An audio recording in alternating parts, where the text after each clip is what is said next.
everyone, how are you all? I hope you all are safe and healthy. Today we will be covering section 197 and schedule 5. This was a highly requested topic, so finally the wait is over. Today we will be covering this section along with its schedule. So, in case you are new to this channel, I make videos from the ICAI material and some videos from my notes as well. And the notes which I use are always mentioned in the description box below. If you are new to this channel, you can also refer to other videos that have been uploaded till date. And I upload videos every day sharp at 7 pm. So don't miss out any video from today onwards. So without wasting any further time, let's start with our main discussion, start with our main topic, that is section 197. Section 197 is given on page number 2.13 of the study material. So let's start with this section. What is the heading of this section? Overall maximum managerial remuneration and managerial remuneration in case of absence और inadequacy of profits. मतलब कि आपका जो managerial remuneration होता है वो overall आप कितना पे कर सकते हो, एक तो वो लिमिट बताई हुई है सेक्शन के अंदर. दूसरे सेक्शन के अंदर ये बताया हुआ है कि अगर आपकी कंपनी के अंदर प्रॉफिट्स नहीं हैं, मतलब लॉसेस चल रहे हैं या फिर प्रॉफिट्स तो हो रहे हैं बट प्रॉफिट्स इनएडिक्वेट हैं, तो उस केस में मैनेजरियल रेमुनरेशन कितना दिया जाना चाहिए. So that is discussed in this section. Section 197 of the Act lays down the provisions relating to overall maximum managerial remuneration payable by every public company and the managerial remuneration payable by it in case of absence or inadequacy of profit. So section 197 किस पर applicable है? Section 197 is applicable on every public company. और managerial remuneration कैसे पे किया जाएगा, कितनी limit होगी, that will be given in this section and that will be discussed over here. Section 197 read with schedule 5 to the Companies Act 2013 defines the maximum remuneration payable to KMPs. तो यहाँ पर किसके बारे में लिखा हुआ है? जो KMPs होते हैं, जिसकी डेफिनेशन हम ऑलरेडी कवर कर चुके हैं कि KMPs कौन होते हैं. सो उन लोगों को कितना मैक्सिमम रेमुनरेशन पे किया जाएगा, that is written in the section 197 which is read along with schedule 5. तो स्केड्यूल 5 को आपको साथ में लेके चलना पड़ेगा whenever you are reading the section 197. This section does not apply to a private company. ये हमें ऑलरेडी सेकेंड लाइन से पता चल गया था. क्यों? क्योंकि ये सेक्शन अप्लाई होता है to every public company. So obvious ही बात है कि ये प्राइवेट कंपनी के ऊपर अप्लाई नहीं होगा. These provisions are discussed as below. First of all, subsection 1, overall maximum managerial remuneration. Section 197, subsection 1. Managerial remuneration to the directors, including managing director, whole-time director and manager in respect of any financial year is summarized as below.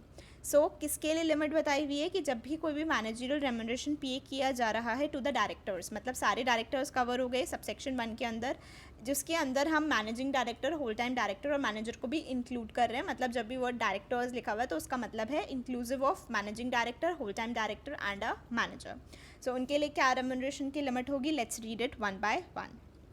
First, the overall limit applicable to the managerial remuneration is maximum कितनी है एक financial year के लिए? तो एक financial year के लिए maximum is 11% of the net profits of the company for that financial year. तो जिस भी फाइनेंशियल ईयर की बात कर रहे हो तो उस फाइनेंशियल ईयर के अंदर जितने भी नेट प्रॉफिट्स हुए हैं उसका maximum 11% can be paid to the directors including the managing director, whole time director and managers as the remuneration. तो मैक्सिमम कितना है? टोटल 11%. अब इसमें जो नेट प्रॉफिट्स लिखा हुआ है, नेट प्रॉफिट्स का मतलब क्या है? तो नेट प्रॉफिट्स का मतलब है वो नेट प्रॉफिट्स जिसको आपने कैलकुलेट किया है इन accordance with section 198.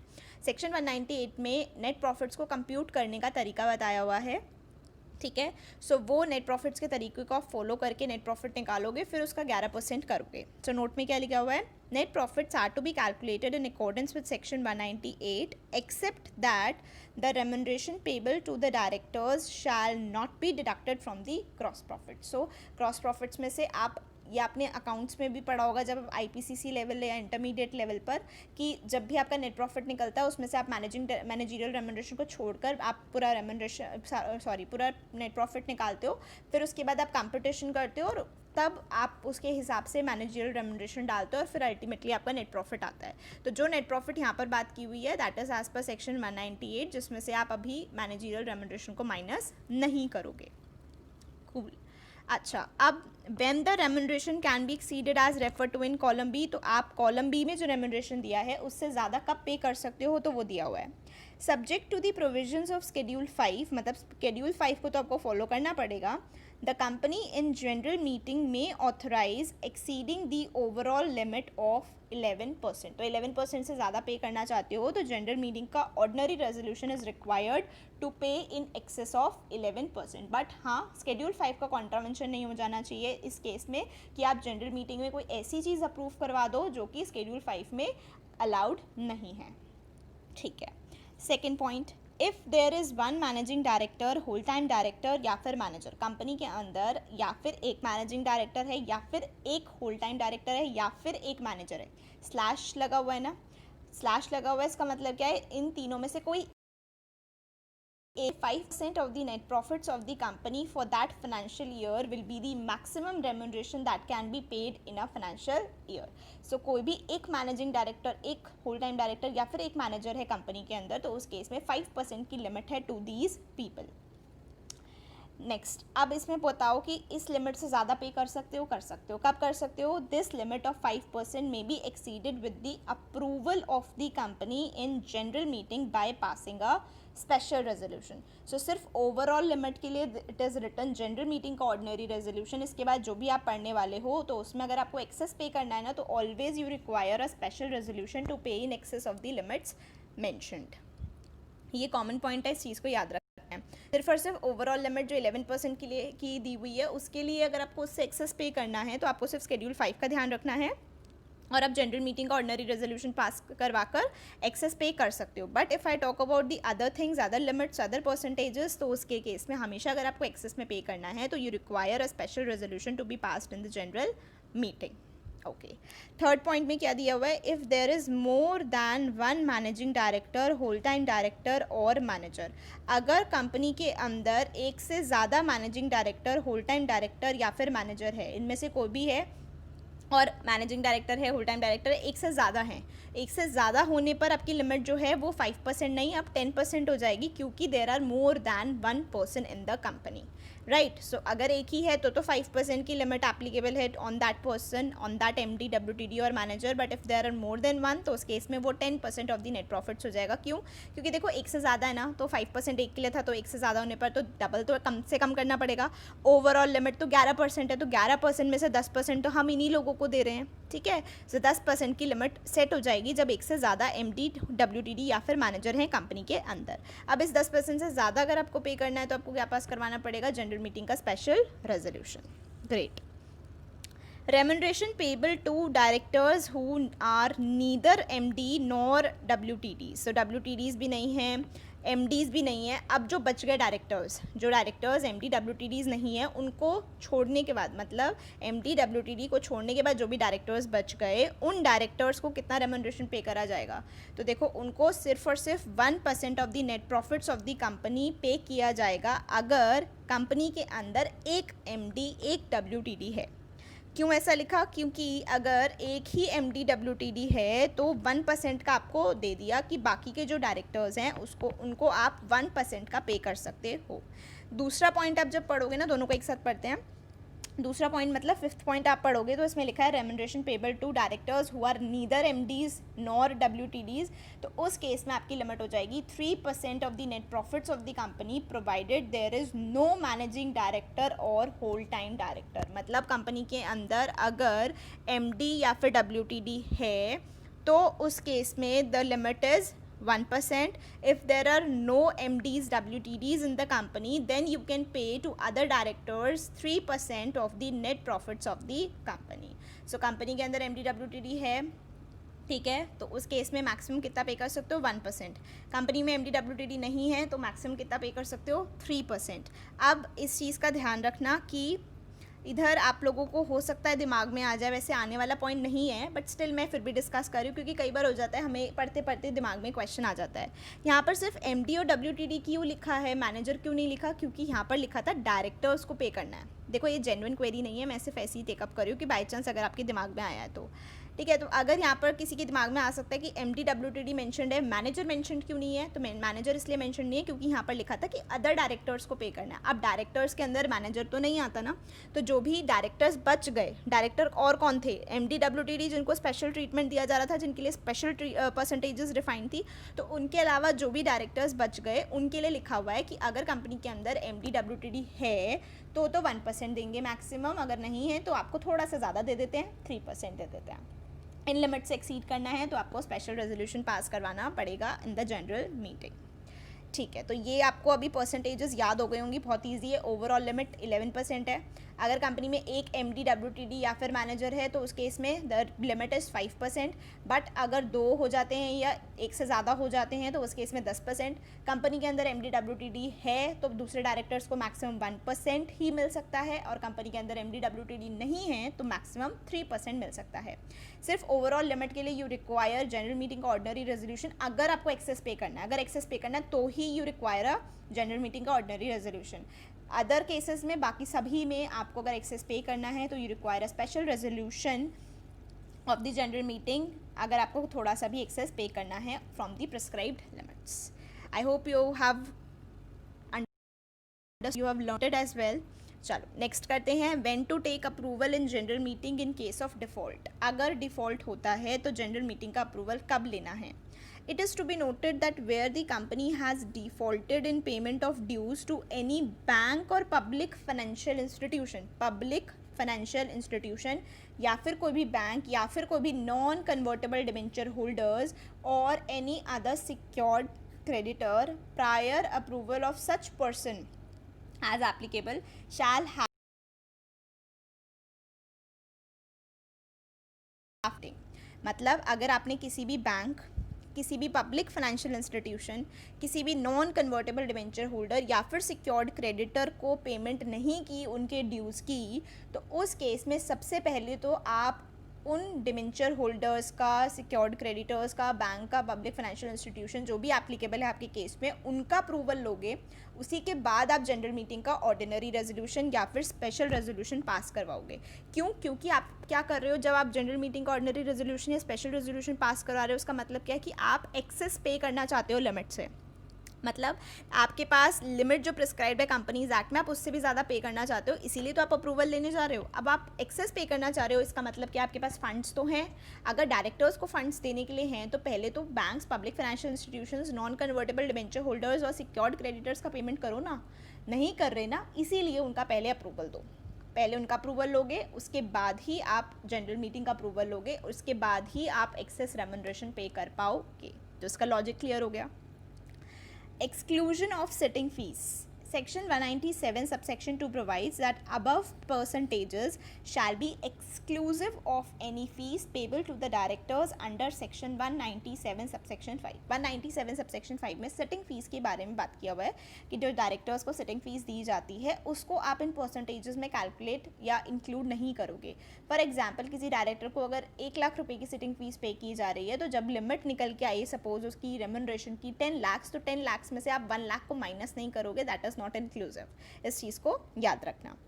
Next point, section 197 subsection 8 provides that the net profit shall be computed in the manner laid down in section 198। तो सेक्शन 198 हमने कवर कर लिया है, जिसमें हमने नेट प्रॉफिट्स की कंप्यूटेशन देखी थी।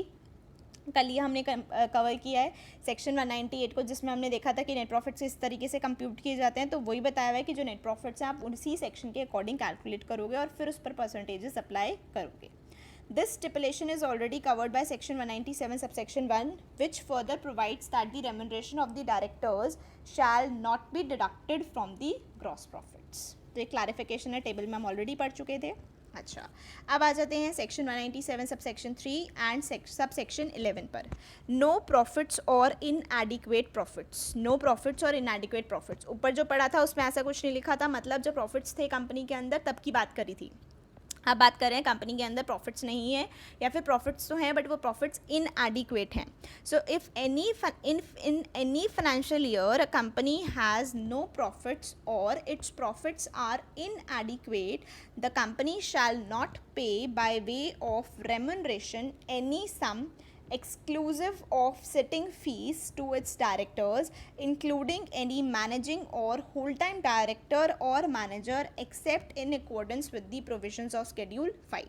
सो अगर किसी भी फाइनेंशियल ईयर के अंदर कंपनी के पास कोई प्रॉफिट्स नहीं है या फिर जो प्रॉफिट्स हो भी रहे हैं वो इनएडिक्वेट हो रहे हैं, तो कंपनी रेमनरेशन की तरह पे नहीं कर सकती अपने डायरेक्टर्स को, including any managing whole time director या फिर manager, except in accordance with Schedule 5. So basically अगर कंपनी के अंदर प्रॉफिट्स नहीं है या प्रॉफिट्स हो रहे हैं बट वो कम हो रहे हैं, तो उस केस में जो रेमनरेशन पे किया जाएगा that will be as per Schedule 5. ठीक है.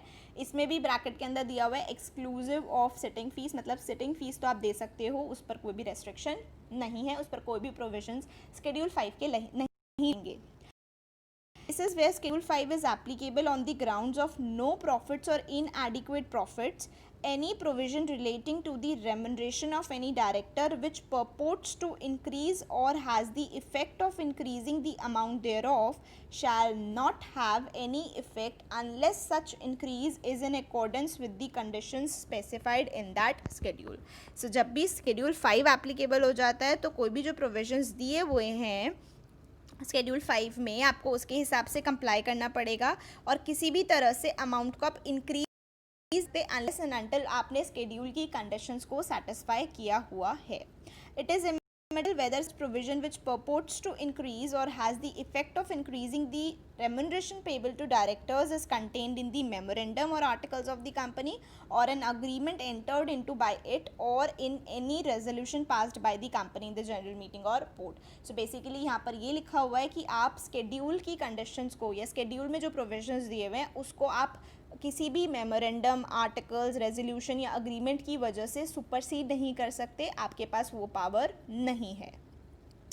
अब आ जाते हैं Schedule 5 पर. So section 2 of part 2 of Schedule 5. Schedule 5 का सेक्शन भी 2 है और पार्ट भी 2 है, जिसके अंदर बताया हुआ है remuneration payable by companies having no profit or inadequate profit. So Schedule 5 कब लगेगा? सिर्फ तब लगेगा जब कंपनी के पास कोई प्रॉफिट नहीं है या फिर प्रॉफिट्स हैं बट वो inadequate हैं. So Schedule 5 पार्ट 2 सेक्शन 2 ये आपका एप्लीकेबल हो जाएगा. Where in any financial year during the currency of tenure of a managerial person, a company has no profits or its profits are inadequate, it may pay remuneration to the managerial person not exceeding the limits under A and B given below. तो यहाँ पर सिर्फ और सिर्फ किन लोगों को cover किया है, किन लोगों के रेमुनरेशन को कवर किया है, तो सिर्फ और सिर्फ मैनेजीरियल पर्सन की रेमुनरेशन को ही कवर किया है in this particular section. Sorry schedule इस पर्टिकुलर स्केड्यूल सिर्फ और सिर्फ मैनेजीरियल पर्सन को कवर किया आया हुआ है. उनकी जो रेमुनरेशन है वो इन लिमिट से ज़्यादा नहीं हो सकती, मतलब मैक्सिमम इतना ही पे कर सकते हो. कब? जब कंपनी के पास कोई प्रॉफिट नहीं है या फिर इनएडिक्वेट है. सबसे पहले आ जाते हैं limits under A. First column is where the effective capital is so and so. Second column is about limit of yearly remuneration payable shall not exceed in terms of rupees. So yearly remuneration है मतलब per annum बताया हुआ है, पर director पर annum कितना remuneration पे किया जा सकता है on the basis of effective capital. So अगर आपकी effective capital कैसे निकलती है अभी हम कवर करेंगे, उससे पहले हम पढ़ लेते हैं कि लिमिट्स क्या क्या दी हुई हैं.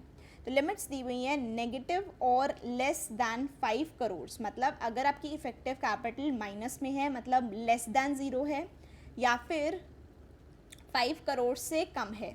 5 करोड़ है तो इधर नहीं कवर होगा, 5 करोड़ से कम या मतलब नेगेटिव में जा रही है तो उस केस में आप मैक्सिमम पर डायरेक्टर पूरे साल का 60 लाख रुपीज़ रेम्यूनरेशन पे कर सकते हो. सेकेंड, 5 करोड़ या उससे ज़्यादा की है लेकिन 100 करोड़ से कम है, मतलब 5 करोड़ से या फिर 5 करोड़ से ज़्यादा है बट लेस दैन 100 करोड़ है तो 84 लाख की लिमिट है। 100 करोड़ एंड अबव है लेकिन 250 करोड़ से कम है तो उस केस में 120 लाख की लिमिट है। 250 करोड़ या 250 करोड़ से ज़्यादा है तो 120 लाख जो ऊपर वाली लिमिट है plus 0.01% of the effective capital in excess of 250 crore. सो 250 करोड़ से ज़्यादा की जितनी भी आपकी इफेक्टिव कैपिटल है उसका 0.01% निकालो, उसको 120 लाख में प्लस कर दो, that will be the maximum yearly remuneration that can be managerial personnel. ठीक है, I hope you are clear with this. Very good, आ जाते हैं अब, इसको आपको याद भी हो गया होगा, फटाफट से देख लेते हैं। नेगेटिव या फिर 5 करोड़ से कम है तो 60 लाख, 5 करोड़ से या फिर 5 करोड़ से ज़्यादा है बट 100 करोड़ से कम है तो 84 लाख, 100 करोड़ या 100 करोड़ से ज़्यादा है लेकिन 250 करोड़ से कम है तो 120 लाख, 250 करोड़ से उससे ज़्यादा है तो उस केस में 120 lakh plus 0.01% of the effective capital in excess of 250 crore. अच्छा, however the remuneration in excess of the above limits may be paid if the resolution passed by the shareholders is a special resolution। मतलब अगर आप general meeting का ordinary resolution pass करते हो तो you can pay the above limits वाले remuneration but up to that limit, but अगर आपको एक्सेस पे करना है तो उस केस में you have to get the special resolution from the share. Company के मालिक होते हैं ना शेयर होल्डर्स, उनका पैसा आप दे रहे हो उस टाइम पर जबकि कंपनी प्रॉफिट्स नहीं है, लॉसेस चल रहे हैं, कम प्रॉफिट्स चल रहे हैं, तो उस केस में मालिक से तो पूछना पड़ेगा ना कि क्या हम ये एक्सेस रेम्यूनरेशन दें इन मैनेजरियल पर्सनल्स को या फिर ना दें। तो इसीलिए शेयर होल्डर्स का स्पेशल रेजोल्यूशन की रिक्वायरमेंट यहाँ पर डाल दी है। Explanation: It is hereby clarified that for a period less than 1 year the limits shall be prorated। Obviously बात है क्योंकि ये पर फाइनेंशियल ईयर की लिमिट दे रखी है तो इसका मतलब ये मत समझ लेना कि अगर 6 महीने भी काम किया तो आप कम से कम इतना रेम्यूनरेशन, कम से कम नहीं सॉरी ज़्यादा से ज़्यादा इतना रेम्यूनरेशन दे सकते हो, मतलब 6 महीने काम किए तो भी 60 लाख, 84 लाख, 120 लाख या उससे ज़्यादा दे सकते हो। नो, 6 महीने काम किया तो आधा हो जाएगा एग्जैक्टली तो इसीलिए प्रोराटा बेसिस पर दिया जाएगा। एक्सप्लेनेशन में इस चीज़ को क्लियर कर दिया।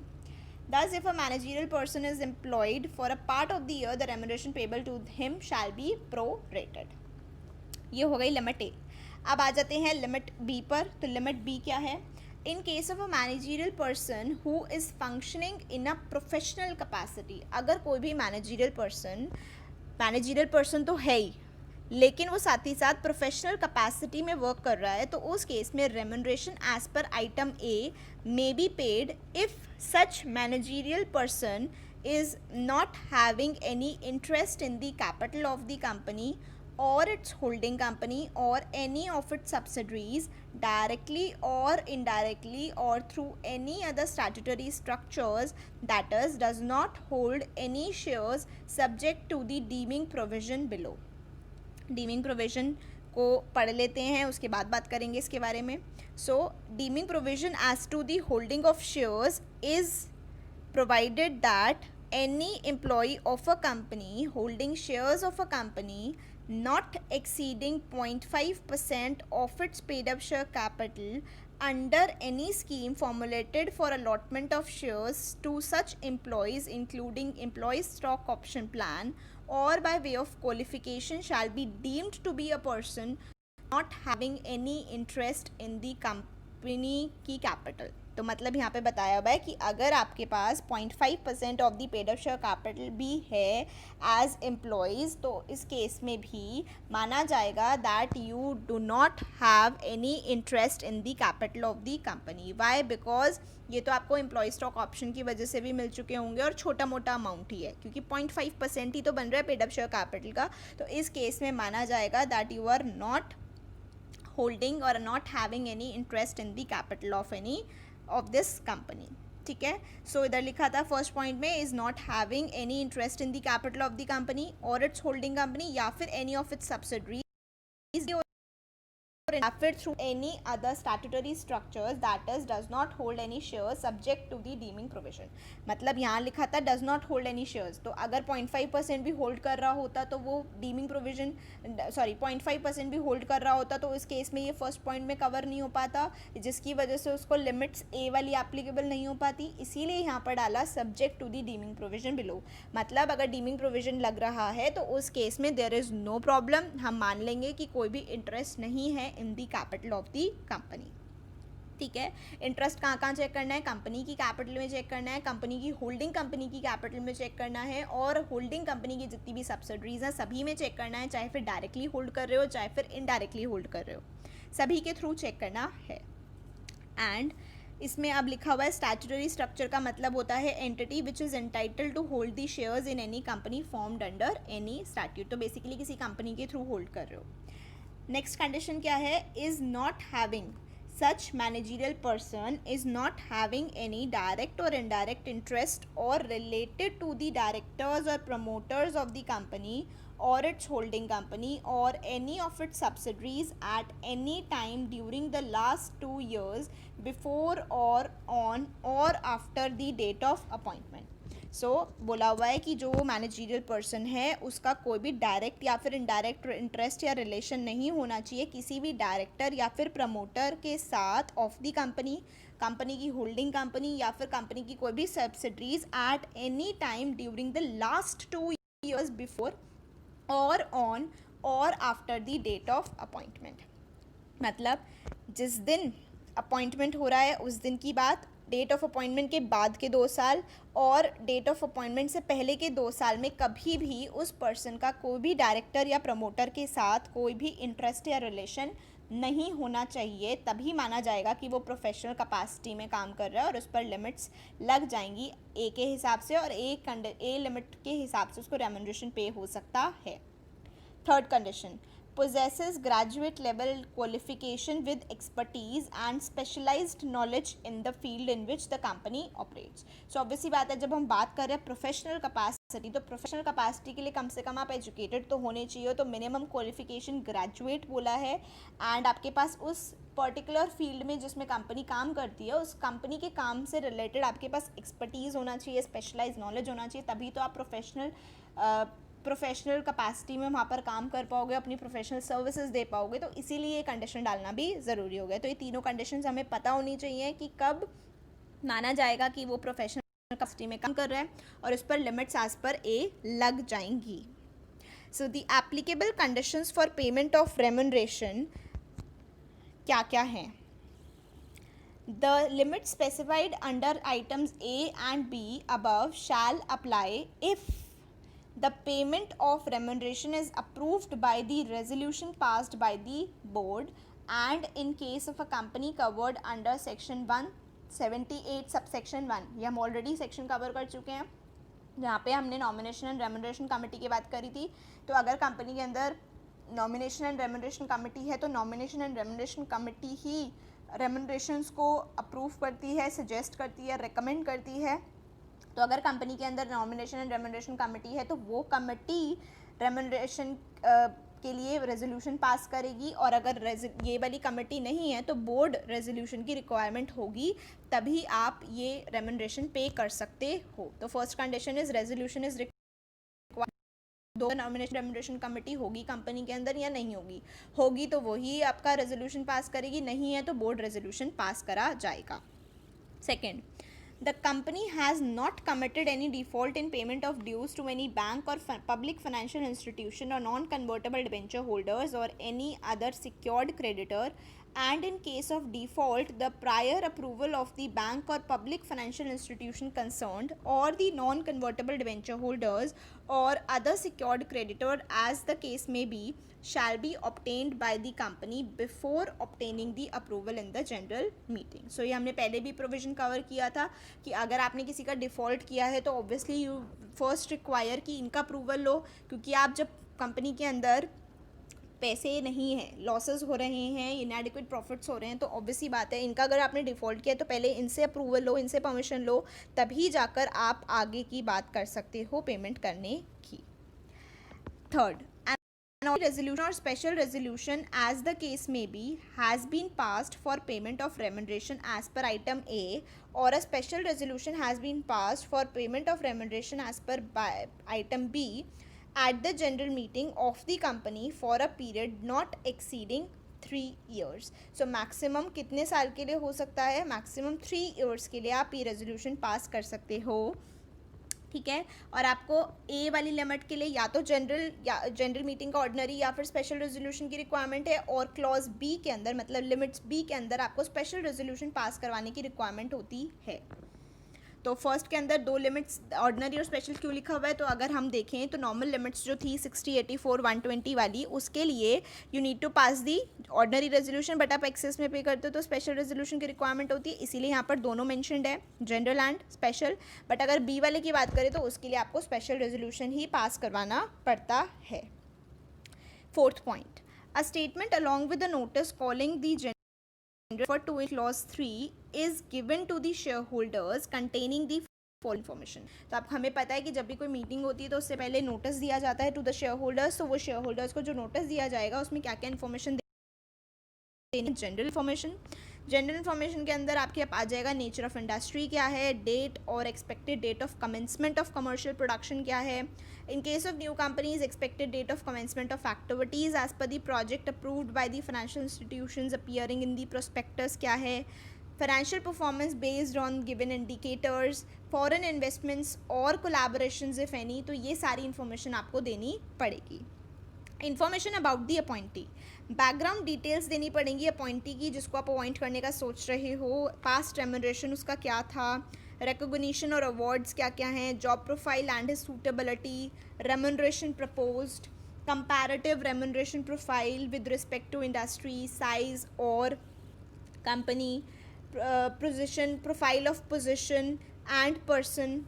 In case of expatriates, the relevant details would be with respect to the country of his origin। तो कहीं और से आया है बंदा तो उसके हिसाब से उसकी कंट्री के हिसाब से बताया जाएंगी ये सारी डिटेल्स।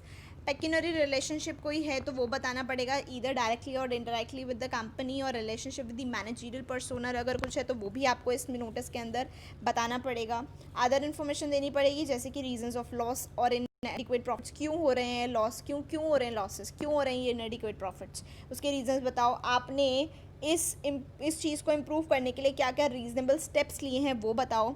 क्या एक्सपेक्टेड इंक्रीज़ है आपकी प्रोडक्टिविटी में, आपके प्रॉफिट्स में, जिसको आप मेजर कर पा रहे हो, और उन मेजर कर रहे हुए एक्सपेक्टेड इंक्रीज़ और प्रॉफिट्स को आप हमें बताओ, ठीक है। तो ये सारी चीज़ें बतानी पड़ेंगी। प्लस आपको कुछ डिस्क्लोजर्स करने हैं। The following disclosures shall be mentioned in the board of directors report under the heading corporate governance if any attached to the financial statement. All elements of remuneration package such as salary, benefits, bonuses, stock options, pension, etc. of all the directors needs to be disclosed. Details of fixed component and performance linked incentives along with the performance criteria needs to be disclosed. Service contracts, notice period, severance fees and stock option details if any, and whether the same has been issued at a discount, as well as the period over which the accrued and over which exercisable. These all details need to be disclosed in the notice. I think इसमें कुछ explain करने वाली चीज़ नहीं थी, इसलिए I am not explaining. मैंने just जब भी वीडियो को देखो या सुनो तो आपको एक बारी फटाफट से ये दिमाग में आ जाए और ध्यान आ जाए पॉइंट थोड़े बहुत कि क्या क्या दिए हुए हैं, ठीक है। नेक्स्ट आ जाते हैं सेक्शन 197 सब सेक्शन 4 पे, जिसमें बताया हुआ है कि रेम्यूनरेशन किस तरीके से डिटर्मिन किया जाएगा। So the remuneration payable to the directors of the company including the managing whole time director or manager shall be determined in accordance with and subject to the provisions of this section either by the articles of the company or by a resolution, or if the articles so require by a special resolution passed by the company in the general meeting। तो 3 तरीके से हो सकता है, या तो articles of the company में आपने बताया हो कि किस तरीके से रेम्यूनरेशन पे किया जाएगा, या फिर आपने कोई रेजोल्यूशन पास करके इस चीज़ को बताया कि इस तरीके से रेम्यूनरेशन पे किया जाएगा, या फिर अगर आपके आर्टिकल्स की कोई रिक्वायरमेंट है कि स्पेशल रेजोल्यूशन, तो वो किसी भी तरीके से हो सकता है। The remuneration payable to the director determined a force shall be inclusive of the remuneration payable to him for the services rendered by him in any other capacity. तो जो भी remuneration पे किया जा रहा है किसी भी डायरेक्टर को, वो जैसे हमने ऊपर लिमिट्स बताई थी उसके हिसाब से आप कंप्यूट करोगे और उस लिमिट में माना जाएगा कि वो सारे रेम्यूनरेशन भी इंक्लूसिव हैं जो उसको किसी और कैपेसिटी में काम करने की वजह से मिले हैं, तो उन सर्विसेज का भी इंक्लूड करके ही देखा जाएगा. Any remuneration for services rendered by any such director in any other capacity shall not so be included if. तो ऊपर लिखा कि हमेशा इंक्लूड किया जाएगा, लेकिन बता दिए कुछ एक्सेप्शंस कि इस केस में एक्सेप्शनल है केस है, आप अदर कैपेसिटी में जो रेम्यूनरेशन मिल रहा है उसको इंक्लूड नहीं करोगे. तो कौन से केस है? पहला, the services render are of a professional nature. किसी प्रोफेशनल नेचर की सर्विस दी गई है, मतलब अलग से उसके पास कोई क्वालिफिकेशन है, प्रोफेशनल है वो एक, जिसकी प्रोफेशनल सर्विसेज को कंपनी ने यूटिलाइज़ किया है, यूज़ किया है, तो उन सर्विसेज के लिए जो रेम्यूनरेशन पे किया जा रहा है that does not need to be included, that not needs to be included in the limit of remuneration. Second, in the opinion of the nomination and remuneration committee, if the company is covered under section 178 subsection 1 or in the opinion of the board of directors. तो as the case में भी company में NRC है तो NRC के हिसाब से, company में NRC नहीं है तो बोर्ड ऑफ डायरेक्टर्स के हिसाब से the director possesses the requisite qualification for the practice of the profession. So first वो जो services दे रहा है that is of professional nature, plus committee की नज़र में, कमेटी के ओपिनियन में या बोर्ड के ओपिनियन में जो रिक्विजिट क्वालिफिकेशंस चाहिए थी इस प्रोफेशन को कैरी ऑन करने के लिए, वो रिक्विजिट क्वालिफिकेशन उस पर्सन के पास है. तो इसी केस में जब ये दोनों कंडीशंस कंप्लाई करोगे तभी आपका जो रेम्यूनरेशन है that won't be included in the limits. Clear है यहाँ तक? Okay. Simply stated, the board of directors can not determine the remuneration payable to the directors. Obviously बात है, डायरेक्टर्स थोड़ा ना डिटर्मिन करेंगे कि दूसरे डायरेक्टर को कितना रेम्यूनरेशन पे करना चाहिए, इसीलिए जनरल मीटिंग वाली बातें लिखी हुई हैं और जनरल मीटिंग का ही रेजोल्यूशन रिक्वायर्ड होता है. So simply stated, the board of directors can not determine the remuneration payable to the directors. The remuneration shall be determined subject to provisions of section 197 by the articles और by a resolution, और if required by the articles by passing a special resolution. However, besides remuneration, a director may be paid some other remuneration if he provides professional services to the company, and further, in the opinion of the NRC, if the company has formed such a committee, or in the opinion of the board of directors where no such committee exists, the director possesses the requisite qualification for practicing his profession. तो उसी को उन्होंने दोबारा से लिख दिया है simple language में. If you have not understood with the provision, you can relate to this provision by reading this in simpler language. Example, Star Health Specialities Limited owns a multi-speciality hospital in Chennai. So Star Health Specialities के पास एक multi speciality hospital है चेन्नई के अंदर, जहाँ पर doctor Hamilton, a practising heart surgeon, has been appointed. तो जो person को अपॉइंट किया है वो खुद भी एक प्रैक्टिसिंग हार्ट सर्जन है, मतलब क्वालिफाइड प्रोफेशनल है. Has been appointed by the company as its director and it wants to pay him fee on case to case basis. जितने केसेस आएंगे उस बेसिस पर वो फ़ी पे करेंगे to mister Hamilton for surgery performed on the patients at the hospital. A question has arisen whether payment of such fee to him would amount to payment of managerial remuneration to a director subject to any restrictions under the Companies Act 2013. So, आप ही बताओ कि जो ये services के लिए payment हो रही है केस टू केस बेसिस पर, क्या इसको मैनेजरियल रेम्यूनरेशन में इंक्लूड करना चाहिए नहीं करना चाहिए? तो पहले तो लिखा था करना चाहिए, फिर उसमें कुछ एक्सेप्शंस दी हुई थी. एक्सेप्शंस क्या थी कि प्रोफेशनल नेचर की सर्विसेज दी जा रही हैं, और दूसरा था एनआरसी अगर है कंपनी में तो एनआरसी को ऐसा लगता है, या फिर एनआरसी नहीं है तो बोर्ड ऑफ डायरेक्टर्स को ऐसा लगता है कि जो भी सर्विसेज दी जा रही हैं वो एक रिक्विजिट क्वालिफिकेशन होल्ड करने वाले पर्सन से दी जा रही हैं. तो यहाँ पर तो मुझे दोनों केसेस अप्लाई होते हुए दिख रहे हैं. तो इस केस का मतलब क्या हो गया, इस क्वेश्चन का मतलब हो गया कि मैनेजरियल रेम्यूनरेशन के अंदर इंक्लूड नहीं होना चाहिए. So let's read the answer. In the given case, Mr. D or Dr. Hamilton has been appointed as a director. He has to be paid a fee for surgery.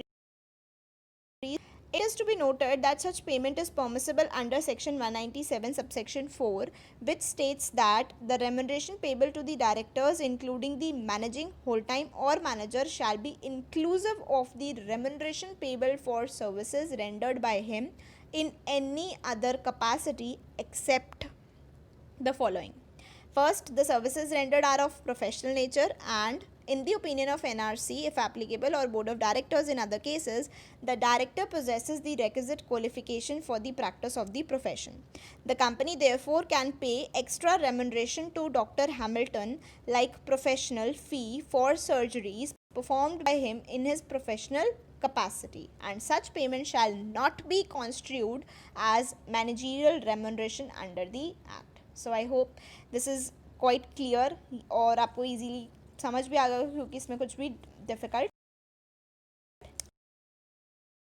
Sub section 5 जिसका reference अभी थोड़ी देर पहले आया था कि आपको जब भी लिमिट कैलकुलेट करनी होती है तो उसमें आपको सिटिंग फीस को इंक्लूड नहीं करना होता है, तो वो इसी का डिस्कशन हम क्या यहाँ पर करेंगे कि सिटिंग फीस कितनी दी जा सकती है मैक्सिमम और इसको इंक्लूड नहीं किया जाता.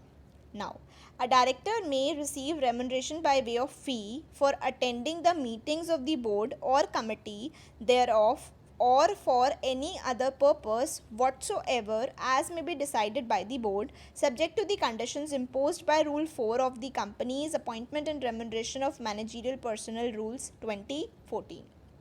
So क्या दिया हुआ है? The sitting fees shall not exceed ₹1 lakh per meeting of the board or committee thereof. तो मैक्सिमम कितनी हो सकती है सिटिंग फीस? 1 लाख रुपीज़ पर meeting.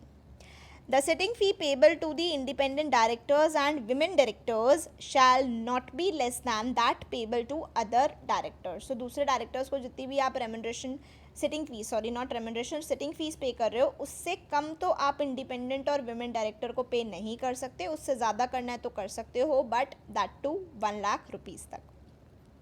According to section 197 subsection 2 the percentages mentioned under section 197 subsection 1 जो हमने पढ़ी थी 11%, 5%, 10%, 1% and 3% shall be exclusive of any sitting fees payable to the directors for attending meetings of the board or committee thereof or for any other purpose whatsoever as may be decided by the board. तो ये हम already cover कर चुके थे, उसी को repeat किया हुआ है. नेक्स्ट, स्केल ऑफ फीस में differ. Different fees for different classes of companies and fees in respect of independent directors may be such as may be prescribed. For example, the Articles of Association of a listed company have fixed payment of sitting fees for each meeting of directors subject to a maximum of 30,000. So maximum उन्होंने कितना रख रखा है? 30,000 का रख रखा है fixed payment. In the view of increased responsibilities of the independent directors of listed companies, the company proposes to increase the sitting fees to ₹45,000 per meeting. Advise the company about the requirement under Companies Act 2013 to give the effect to this proposal. So independent directors की responsibility बढ़ने की वजह से company ने सोचा कि अब 30,000 नहीं उनको 45,000 पे करना.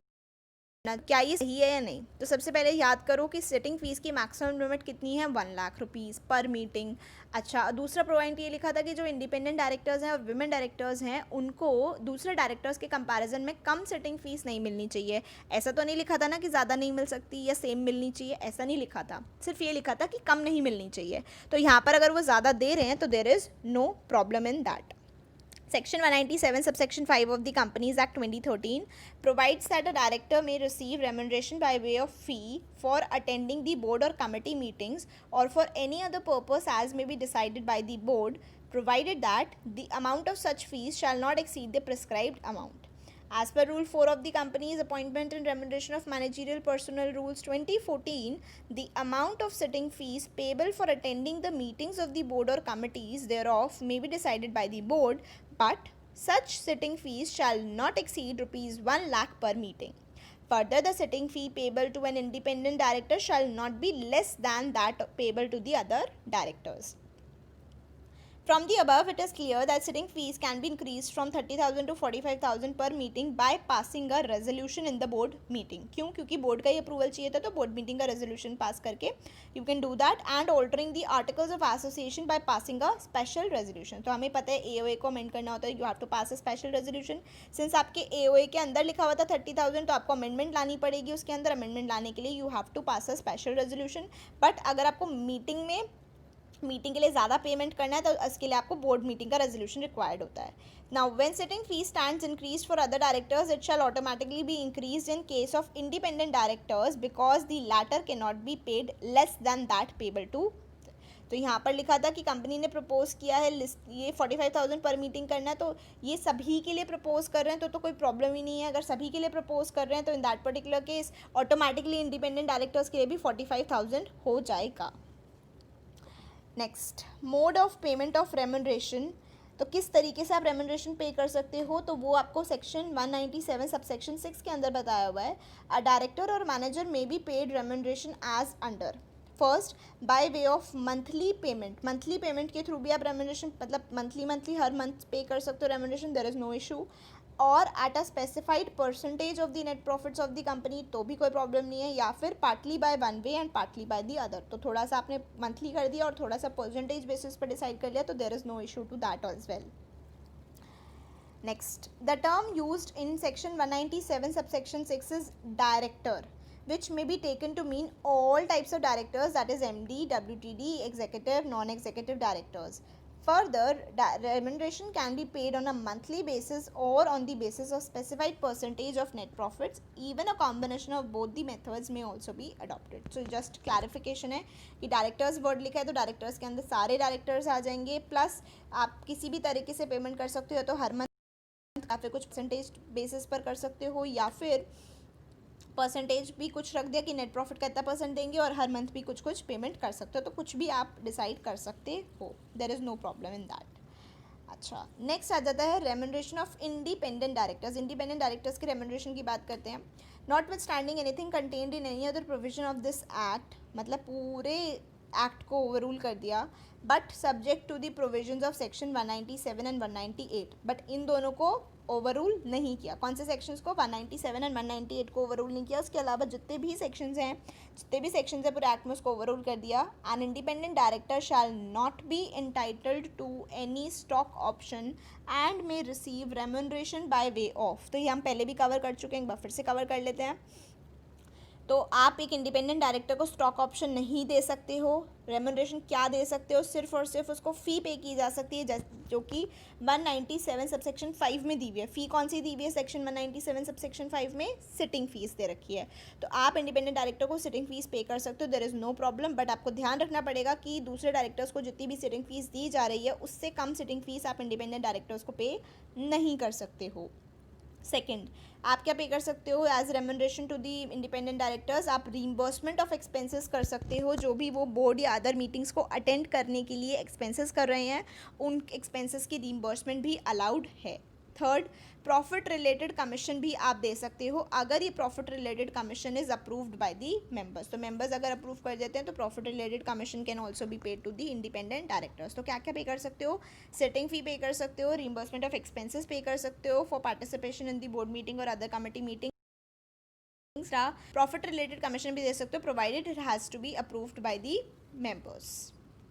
तो ये टेबल में जो दे रखा है बस ये शॉर्ट में दे रखा है. ध्यान रखना है कि स्टॉक ऑप्शन आप इंडिपेंडेंट डायरेक्टर्स को नहीं दे सकते हो.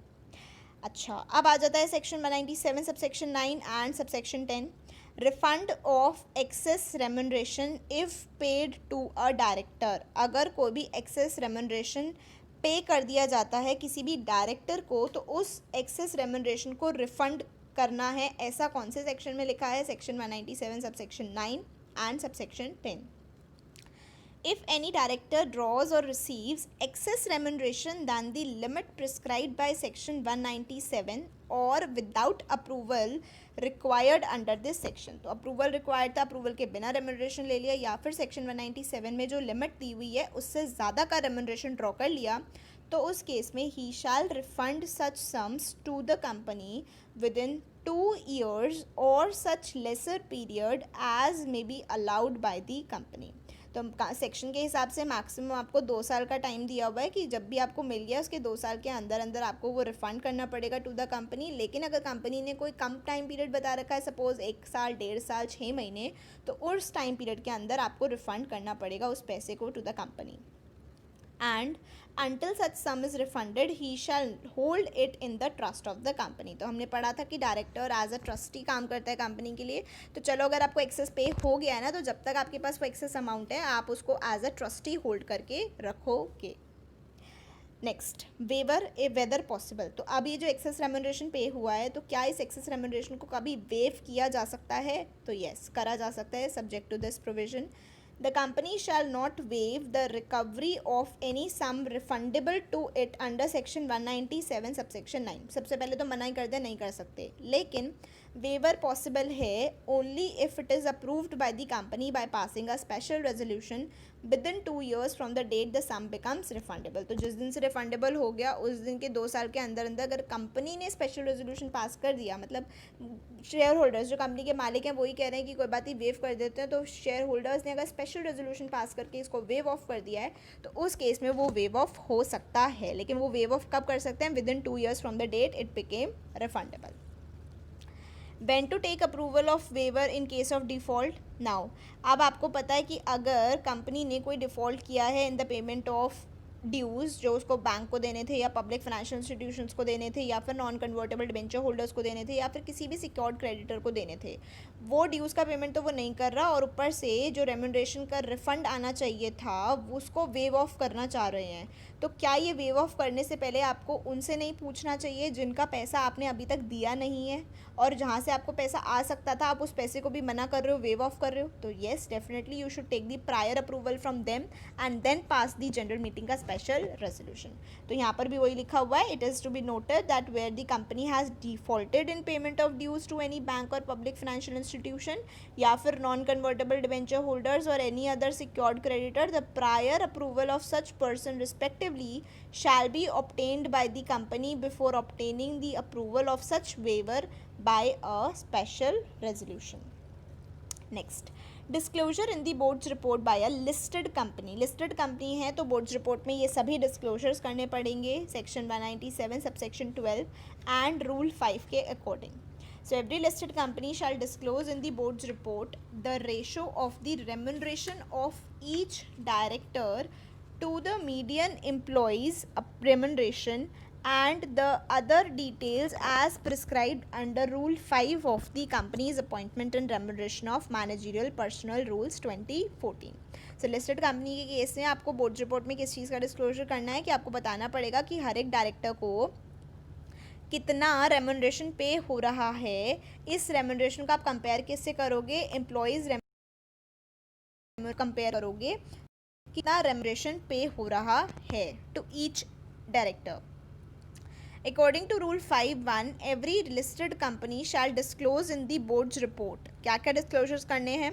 The ratio of remuneration of each director to the median remuneration of employees of the company for the financial year. This disclosure is also prescribed by section 197 subsection 12. तो हमने अभी ऊपर पढ़ा वही डिस्क्लोजर की बात कर रहे हैं. रूल 5 में भी यही बोला है. Second, the percentage increase in the remuneration of each director, CFO, CEO, CS और manager if any in any financial year. So in persons को अगर कोई भी इंक्रीज रेम्यूनरेशन मिल रहा है तो कितना परसेंटेज इंक्रीज रेम्यूनरेशन मिल रहा है वो आपको बताना पड़ेगा. The percentage of employees in the financial years. तो एम्प्लॉयज़ के रेम्यूनरेशन का मीडियन निकालो, उसमें देखो कि कितना इंक्रीज हो रहा है, कितना परसेंटेज इंक्रीज हो रहा है. That is also needs to be disclosed. The number of permanent employees on the rolls of the company. Company के पेरोल पर कितने परमानेंट एम्प्लॉयज़ हैं वो नंबर ऑफ एम्प्लॉयज़ बताओ. एवरेज परसेंटाइल बताओ, एवरेज परसेंटाइल इंक्रीज बताओ already made in the salaries of employees other than managerial personnel in the last financial year and its comparison with the percentile increase in the managerial remuneration and justification thereof, and point out if there is any exceptional circumstances for increase in the managerial remuneration. Managerial personal को छोड़ के जो भी बाकी के आपके employees हैं सभी की एवरेज परसेंटाइल इंक्रीज़ निकालो कि उनकी सैलरी में कितना कितना इंक्रीज़ हुआ है एवरेज परसेंटाइल बेसिस पर, और उस हिसाब से कंपैरिजन करके बताओ कि कितना इंक्रीज़ हो रहा है और इस बात की जस्टिफिकेशन दो. प्लस अगर कोई भी एक्सेप्शनल सर्कमस्टांसेस हैं जिस वजह से आपने मैनेजरियल रेम्यूनरेशन को इंक्रीज़ किया है that is also needs to be disclosed. Affirmation that the remuneration is as per the remuneration policy of the company, ये भी आपको अफर्मेशन देनी पड़ेगी in the board's report. Meaning of median क्या है? तो मीडियन का मतलब हम सबको पता है क्या होता है. The expression median means the numerical value separating the higher half of the lower half, and the median of the finite list of numbers may be found by arranging all the observations from lowest value to highest value and picking the middle one. ये obviously हमें पता था, हम statistics पढ़ चुके हैं. अगर नहीं याद था तो इसमें से आपको पता चल गया होगा कि कुछ नहीं करना होता, आपको असेंडिंग ऑर्डर में वैल्यूज़ को अरेंज करना होता है और फिर आपको देखना पड़ता है कि जो मिडल वैल्यू है वो कौन सी आ रही है, इवन और ऑड. आपको याद आ रहा होगा इवन नंबर होते तो क्या करते थे, ऑड नंबर होते तो क्या करते थे, तो उसके बेसिस पर आप मिडिल वैल्यू को निकाल लेते हो, that is the median. Stats वाली डेफिनेशन थी. Next, if there is an even number of observation the median shall be average of the two middle values. हमें पता था कि अगर जो आपका इवन नंबर्स हैं, तो इवन नंबर्स के केस में कभी भी सेंटर पॉइंट नहीं आ सकता है ना, तो इसीलिए जो भी दो मिडल वैल्यूज़ होती थी उनका एवरेज निकालते थे और फिर वही हमारा मीडियन बन जाता था. तो जस्ट एक मीनिंग दे रखा है, ऑलरेडी हमें पता था. चलो नेक्स्ट आ जाते हैं. अकॉर्डिंग टू रूल 5 सब rule 2, the board's report shall include a statement showing the names of the top 10 employees in terms of remuneration drawn and the name of every employee who is rule 5(2) के हिसाब से boards report के अंदर आपको एक statement डालनी पड़ेगी जिसमें आप टॉप 10 एम्प्लॉयज़ के बारे में बताओगे, उनका नाम बताओगे. अब ये टॉप 10 एम्प्लॉयज़ कौन से हैं, किस बेसिस पर टॉप 10 एम्प्लॉयज़ निकाले हैं, तो हमने टॉप 10 एम्प्लॉयज़ निकाले हैं इन टर्म्स ऑफ रेम्यूनरेशन. जो वो ड्रॉ कर रहे हैं उसके बेसिस में हमने हाईएस्ट टू लोएस्ट में अरेंज किया और फिर देखा टॉप 10 कौन से बन रहे हैं. तो उनका आपको नाम बताना पड़ेगा और बताना पड़ेगा who, if employed throughout the financial year, was in receipt of remuneration for that year which in the aggregate was not less than 1 crores and 2 lakh rupees. मतलब 1.02 करोड़ अगर उसने रिसीव किया है पूरे साल के अंदर और वो एम्प्लॉय पूरे साल पूरे फाइनेंशियल ईयर में एम्प्लॉयड था, तो आपको उस पर्सन का भी नाम बताना है. पहले तो आपको स्टेटमेंट देनी है जिसमें आप टॉप 10 एम्प्लॉयज़ का नाम लिखोगे, top 10 on the basis of remuneration. ठीक है, फिर आप उन एम्प्लॉयज़ का भी नाम लिखोगे जो एम्प्लॉयज़ ने पूरे साल वो एम्प्लॉयड रहे हैं कंपनी के अंदर, प्लस उन्होंने जो रेम्यूनरेशन रिसीव किया है पूरे साल में वो एटलीस्ट 1.02 करोड़ रिसीव किया है. तो ऐसे एम्प्लॉयज़ का भी नाम आपको डिस्क्लोज करना पड़ेगा. Second, if employed for a part of the financial year was in receipt of remuneration for any part of that year at a rate which in the aggregate was not less than 8,50,000 rupees per month. यहाँ पर per month बताया है कि ऐसे employees जो पूरे साल के लिए तो एम्प्लॉयड नहीं थे लेकिन जितने भी टाइम थे, जितने भी महीने थे, हर महीने उन्होंने कम से कम 8.5 लाख रुपए पर मंथ के हिसाब से लिया है. उनका भी नाम बताओ. तीसरा, if employed throughout the financial year या फिर part thereof was in receipt of remuneration in that year which in the aggregate or as the case may be at the rate which in aggregate is in excess of that drawn by the MD WTD manager and holds by himself or along with his spouse and dependent children not less than 2% of the equity shares of the company. ऐसा employee जो कितने भी time के लिए employed था that is not to be taken in consideration. कितने भी time employed था उससे फ़र्क नहीं पड़ता. अगर ऐसे कोई भी एम्प्लॉय है जिसको जो पूरे साल में सैलरी मिल रही है, रेम्यूनरेशन मिल रहा है, that remuneration is more than that which is paid to a MD WTD manager, तो उस केस में उस एम्प्लॉय को अलग कर लो. प्लस अगर वही एम्प्लॉय होल्ड करता है या तो खुद से या उसकी वाइफ या हस्बैंड मतलब स्पाउस या उसके बच्चे होल्ड करते हैं मिलकर at least 2% of the equity shares of the company, तो ऐसे लोगों का भी आपको नाम डिस्क्लोज करना पड़ेगा. क्यों? क्योंकि देखो उनका कंपनी में कुछ ना कुछ स्टेक है प्लस वो इतनी ज़्यादा सैलरी ड्रॉ कर रहे हैं जो किसी एमडी, मैनेजर या डब्ल्यूटीडी को भी नहीं दी जा रही। तो इस केस में डिस्क्लोजर करना चाहिए नहीं करना चाहिए? ऑब्वियसली करना चाहिए, क्योंकि कुछ ना कुछ गड़बड़ भी हो सकती है, इसीलिए डिस्क्लोजर मांगा हुआ है कि चाहे कितने भी टाइम के लिए एम्प्लॉयड है, एमडी डब्ल्यूटीडी मैनेजर से ज़्यादा सैलरी ड्रॉ कर रहे हो, रेम्यूनरेशन ज़्यादा ड्रॉ कर रहे हो, तो in that particular case you need to disclose the name of that person if that person is holding at least 2% of the equity shares of the company either by himself or along with his spouse or along with the dependent children.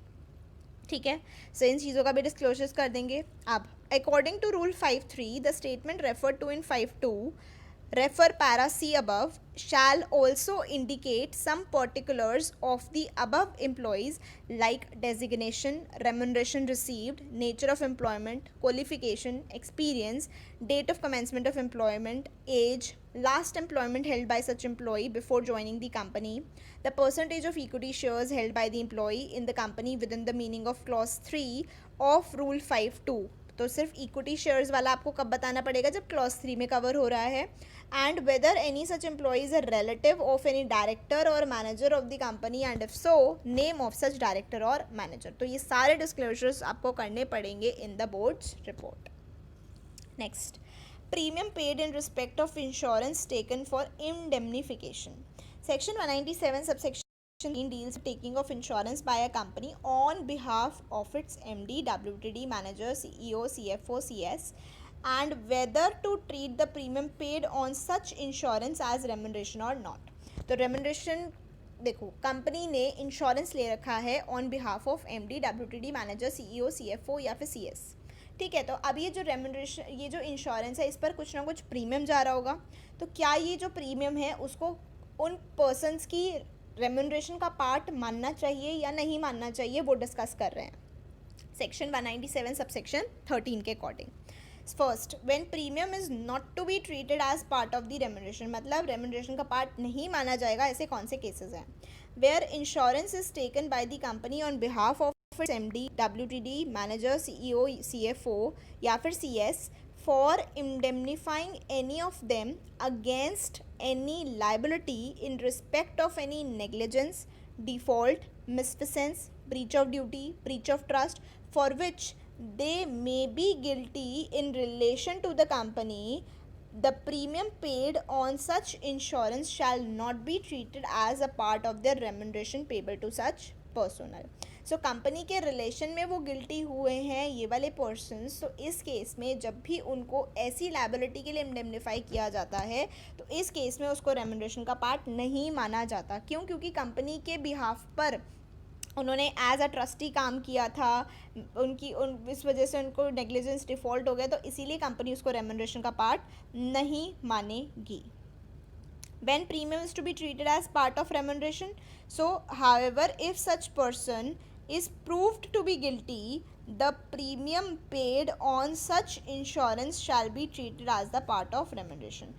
So first point में हमने पढ़ा कि may be guilty in relation to the company, हो सकती है guilty in relation to the company, तो नहीं मानेंगे। लेकिन अगर आप गिल्टी प्रूव हो जाते हो तो उस केस में जो प्रीमियम पे किया जाएगा that will be treated as a part of remuneration. तो गिल्टी हो तो रेम्यूनरेशन का पार्ट मान लेंगे, गिल्टी नहीं हो तो आपको रेम्यूनरेशन का पार्ट नहीं माना जाएगा। नेक्स्ट, रेम्यूनरेशन या फिर कमीशन परमिसिबल फ्रॉम होल्डिंग या फिर subsidiary company. Section 197 subsection 14, if any director who is a managing और hold any commission from the company, he shall not be disqualified from receiving any remuneration or commission from any holding company or subsidiary company of such company subject to the provisions of section 197। so अगर कोई भी MD है, WTD है, वो कोई भी commission receive करता है कंपनी से, तो वो कंपनी की होल्डिंग कंपनी से भी कमीशन या फिर रेम्यूनरेशन रिसीव कर सकता है। ठीक है, कंपनी की कोई भी होल्डिंग है या फिर सब्सिडरी कंपनी है, उससे भी रेम्यूनरेशन या फिर कमीशन रिसीव कर सकता है, लेकिन सेक्शन 197 का कंप्लायंस होना चाहिए। However, the requirement is that such fact must be disclosed by the company in the board's report। तो आप कंपनी की होल्डिंग या सब्सिडरी से भी कमीशन या रेम्यूनरेशन ले सकते हो अगर आप कंपनी से रेम्यूनरेशन या फिर कमीशन ले रहे हो, बट ध्यान रखना सेक्शन 197 का कंप्लायंस होना चाहिए।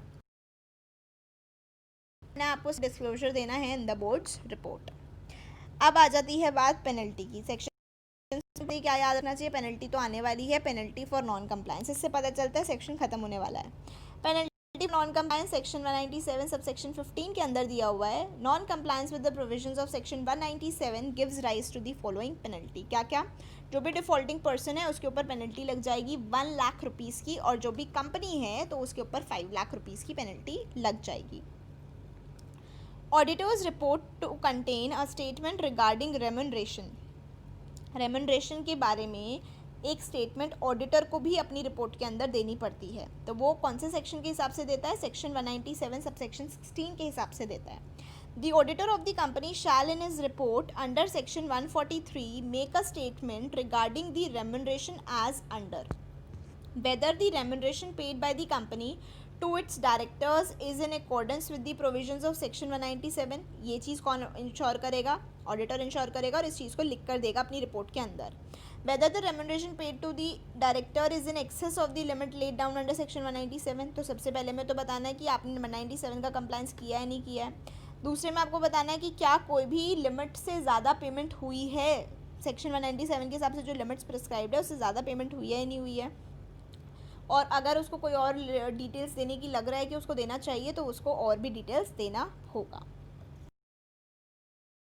with central government as on 12th of September 2018 on and from the commencement of Companies Amendment Act 2017, any application made to the central government under the provisions of section 197 as it stood before such commencement, that is before 12th September 2018, which is pending with the government, shall abate, and the company shall within 1 year of such commencement obtain the approval in accordance with the provisions of this section so amended. So इसमें कह रहे हैं कि क्या होता था पहले ना, सेंट्रल गवर्नमेंट का अप्रूवल लेना पड़ता था आपको इन लिमिट्स के लिए। तो ये बोला क्योंकि अब अमेंडमेंट आ गई, अमेंडमेंट की वजह से सेंट्रल गवर्नमेंट का अप्रूवल लेने की ज़रूरत नहीं है, तो इसीलिए बोला है कि जिस दिन से एप्लीकेबल हुई है अमेंडमेंट, उससे पहले अगर कोई आपकी एप्लीकेशन थी टू द सेंट्रल गवर्नमेंट तो वो अबेट हो जाएगी, ख़त्म हो जाएगी, और आगे जब से एक्ट आया, जब से अमेंडमेंट हुई है उसके 1 साल के सेक्शन प्रोविजंस के हिसाब से जनरल मीटिंग, स्पेशल ऑर्डिनरी जो भी रेजोल्यूशन रिक्वायर्ड है तो उसके हिसाब से रेजोल्यूशन पास करके आप कंप्लायंस कर सकते हो। In other words, in case of pendency of any application as on 12th of September 2018, the company shall obtain the approval from the central government according to the amended section 197 within 1 year from this date. ठीक है यहाँ तक?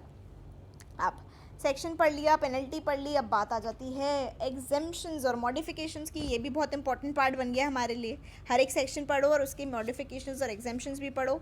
तो yes, हम इसको भी cover कर लेते हैं। एग्जेम्पशन और मॉडिफिकेशन किसके ऊपर एप्लीकेबल है? गवर्नमेंट कंपनी के ऊपर है और निधीज के ऊपर है। तो सबसे पहले गवर्नमेंट कंपनी की बात करते हैं।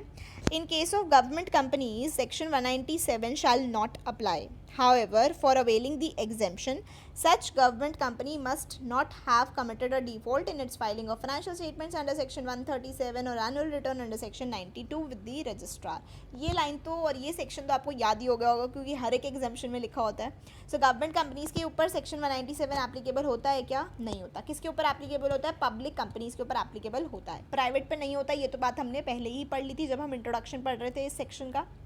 अच्छा, अब आ जाते हैं नेक्स्ट वाले पॉइंट पे जो निधि कंपनी से रिलेटेड है। In case of Nidhis, second proviso to subsection 1 of section 197 shall apply with the modification of a director who is neither a managing director nor a whole time director और manager specified in the articles of the association may be paid by way of monthly payment subject to the approval of the company in the general meeting and also to the provisions of section 197. अब यहाँ पर बोला हुआ है कि कोई भी director को कितना होता है मैक्सिमम पेमेंट? 1% या फिर 3%। तो यहाँ पर बोला है कि जो भी डायरेक्टर है, जो डायरेक्टर ना ही एमडी है, डब्ल्यूटीडी है, मतलब बाकी के डायरेक्टर्स बोले तो उनको कितना मिलता है? 1% या फिर 3% depending upon the case, company के अंदर एमडी डब्ल्यूटीडी है या नहीं। तो वही चीज़ यहाँ पे बोली है कि वो वाला डायरेक्टर जो एमडी डब्ल्यूटीडी मैनेजर नहीं है, अगर वो कोई भी स्पेशल सर्विसेज प्रोवाइड करता है किसी भी निधि को, तो अगर निधीज की आर्टिकल्स ऑफ एसोसिएशन में ये चीज़ लिखी हुई है कि आप उसको मंथली पेमेंट कर सकते हो तो आप कर सकते हो, बट आपको जनरल मीटिंग का अप्रूवल लेना पड़ेगा। Provided that no approval of the company in the general meeting required. अब अप्रूवल लेने की भी ज़रूरत नहीं है। कब? जब निधि के पास कोई भी managing director, whole time director नहीं है, मैनेजर नहीं है कंपनी में, निधि के अंदर कोई भी एमडी डब्ल्यूटीडी मैनेजर नहीं है, तो कोई भी अप्रूवल जनरल मीटिंग का लेने की रिक्वायरमेंट नहीं है। आप सीधा सीधा डायरेक्टली मंथली पेमेंट कर सकते हो। The remuneration payable during the financial year to all the directors of the Nidhi does not exceed 10% of the net profits of such Nidhi or 15 lakh rupees whichever is less. So जो remuneration निधि सभी directors को पे करती है, मतलब total directors को जो भी पेमेंट होती है वो नेट प्रॉफिट्स के 10% तक ही होती है मैक्सिमम। 10% तक होती है तो नेट प्रॉफिट्स के, या फिर 15 लाख रुपीज़ तक होती है विच एवर इज़ लेस। इससे ज़्यादा सारे डायरेक्टर्स को रेमुनरेशन की पेमेंट नहीं होती है, तो उस केस में भी जनरल मीटिंग का अप्रूवल लेने की ज़रूरत नहीं है टू पे monthly. Next, remuneration payable under clause B is approved by a special resolution passed in this behalf by the निधि। जो ये रेमुनरेशन आप पे कर रहे हो सभी डायरेक्टर्स को, ये जो है वो अप्रूव्ड होना चाहिए by a special resolution passed in this behalf by the Nidhi. So Nidhi ने अगर कोई भी स्पेशल रेजोल्यूशन पास किया हुआ है इसके लिए कि भी सारे डायरेक्टर्स को पेमेंट हो रही है, that is does not exceed 10% of 15 lakh, कि आप जनरल मीटिंग का कोई अप्रूवल लो to pay the directors monthly payment करने के लिए there is no requirement to take the approval from the share holders in a general meeting. So while availing the above modification, the nidhis shall ensure that the interests of the shareholders are protected. This is obvious कि आपको shareholders के interest को बिल्कुल भी harm नहीं करना होता है।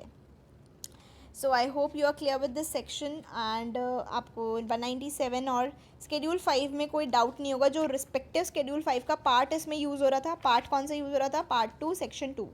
अब हम Schedule 5 का ना और भी एक पार्ट कंप्लीट कर लेते हैं। Schedule 5 का हम सेक्शन 4 भी कवर कर लेते हैं, सेक्शन 4 भी कवर कर लेते हैं, एक सेक्शन 5 भी कवर कर लेते हैं और पार्ट 3 ऑफ Schedule 5 भी कवर कर लेते हैं साथ साथ, जिससे कि आपको कोई भी प्रॉब्लम ना हो। प्लस सेक्शन 1, देखो जो आपका Schedule 5 है, Schedule 5 के अंदर आपके पास टोटल 3 पार्ट्स हैं और आप नंबर 2 है, पार्ट 2 के अंदर आपके टोटल 5 सेक्शंस हैं, ठीक है। 5 सेक्शंस हैं और पार्ट 2 के अंदर, और आपके टोटल वैसे कितने पार्ट्स हैं? 4 पार्ट्स हैं। हमने जो अभी सेक्शन 2 पार्ट 2 कवर किया है सिर्फ और सिर्फ, तो मैं आपको अभी सेक्शन 1 कवर करवा रही हूँ और सेक्शन 4 कवर करवा रही हूँ। सेक्शन 4 के बाद सेक्शन 5 कवर करेंगे और पार्ट 3 कवर करेंगे, पार्ट 4 कवरेंगे। सेक्शन 3 कवर नहीं करेंगे क्योंकि ये अब इतना एप्लीकेबल नहीं है, अब इतना इम्पोर्टेंट नहीं है, तो इसीलिए सेक्शन 3 को छोड़कर हम बाकी के सारे सेक्शंस और पार्ट्स कवर कर लेते हैं Schedule 5 के। तो आप पेज नंबर 2.31 पे आ जाओ, 2.31 पर ये आपको मिल जाएगा। Yes, so here is Schedule 5 given. इससे पहले एक चीज़ और पढ़ना ज़रूरी है, दैट इज़ इफेक्टिव कैपिटल की डेफिनेशन। तो इफेक्टिव कैपिटल की डेफिनेशन पहले कवर कर लेते हैं क्योंकि हमने इससे रिलेटेड प्रोविजन तो पढ़ ही लिया है। तो इफेक्टिव कैपिटल की डेफिनेशन कवर करेंगे तो आपको जो वो लिमिट्स पड़ी थी ना, 60 लाख, 84 लाख, 120 लाख, वो हम इफेक्टिव कैपिटल के बेसिस पर डिटर्मिन करते हैं। अब इफेक्टिव कैपिटल किसको बोलते हैं, अगर यही नहीं पता होगा तो थोड़ा सा डाउट रह जाएगा मन में। सो मैं भूल गई आपको कवर करवाना, साथ में अभी कर लेते हैं, कोई प्रॉब्लम नहीं है। चलो एक्सप्लेनेशन 1 पढ़ते हैं। एक्सप्लेनेशन 1 पेज नंबर 2.33 बॉडी बिल्कुल दे रखा है पेज के, वहाँ से कवर कर लेते हैं।